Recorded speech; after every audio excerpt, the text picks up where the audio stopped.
Mira Bhayandar traffic डिव्हिजनचं करामत तुम्हाला मी आता दाखवण्याचा प्रयत्न करतोय।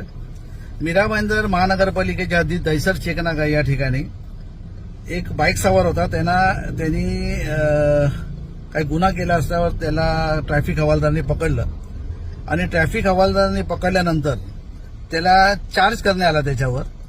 आणि चार्ज केल्यानंतर तुम्ही बघत असाल त्यांनी पावती दिली त्या कर्मचाऱ्याने, ट्रॅफिक कर्मचाऱ्याने ट्रॅफिक दिल्यानंतर तुम्ही बघत असाल तुमच्या बाजूच्या व्हिडिओमध्ये मी दाखवतोय की या ठिकाणी ट्रॅफिकची पावती न मिळता त्याला बेस्टची पावती मिळाली आहे। BST जे मुंबईमध्ये परिवहन खातं जे आहे त्याची पावती त्याला मिळाली।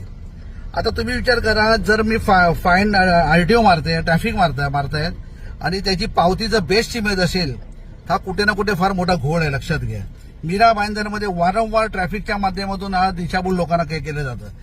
ज्या ठिकाणी गरज आहे त्या ठिकाणी कुठलाच कर्मचारी नसतो आणि ज्या ठिकाणी गरज असते त्या ठिकाणी 4 कॉन्स्टेबल त्या ठिकाणी दिले जातात। कारण SK स्टोन असेल, या ठिकाणी मॅक्सेस मॉलच्या इथे असेल, फार मोठ्या प्रमाणामध्ये माणसं त्या ठिकाणी बघत असाल कर्मचारी उभे असतात, वॉर्डन असतात। पण या ठिकाणी SK स्टोन फ्लाय उतरल्यानंतर त्या ठिकाणी कुठल्या प्रकारचं लक्ष नाही। प्लेझंट पार्कच्या रोडवर त्या ठिकाणी कुणाचं लक्ष नाहीये। प्रफुल्ल वाघ यांना मी हा कृत्य ज्यांनी केलंय, गव्हाणे म्हणून एक कर्मचारी आहे, त्यांनी कृत्य केल्यानंतर आम्ही प्रफुल्ल वाघच्या साहेबांच्या कानावर घातलं। आम्ही लेखी स्वरूपामध्ये पत्र दिलं नाही, कारण कुणाच्या नोकरी आम्हाला खायची नाही, लक्षात घ्या।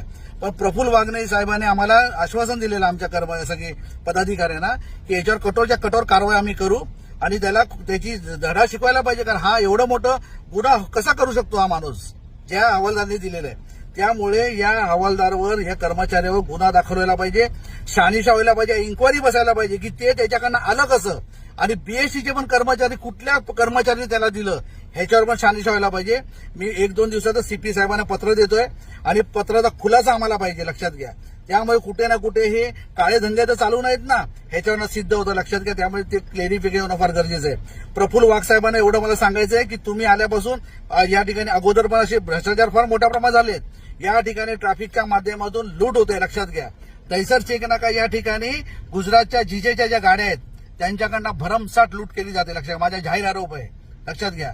तर प्रफुल्ल वाघ साहेबांना मला विनंती आहे की हे गव्हाणे जे असतील त्यांच्यावर कठोर कारवाई व्हायला पाहिजे, फौजदारी गुन्हा दाखल व्हायला पाहिजे, ते इन्क्वायरी बसायला पाहिजे। कुठल्या कर्मचाऱ्यांनी, कुठल्या बेस्टच्या कर्मचारी त्यांना दिलं, त्यांनी पावती कशी फाडली, काय गव्हर्नमेंटचे अधिकारी आहेत तुम्ही, लक्षात घ्या।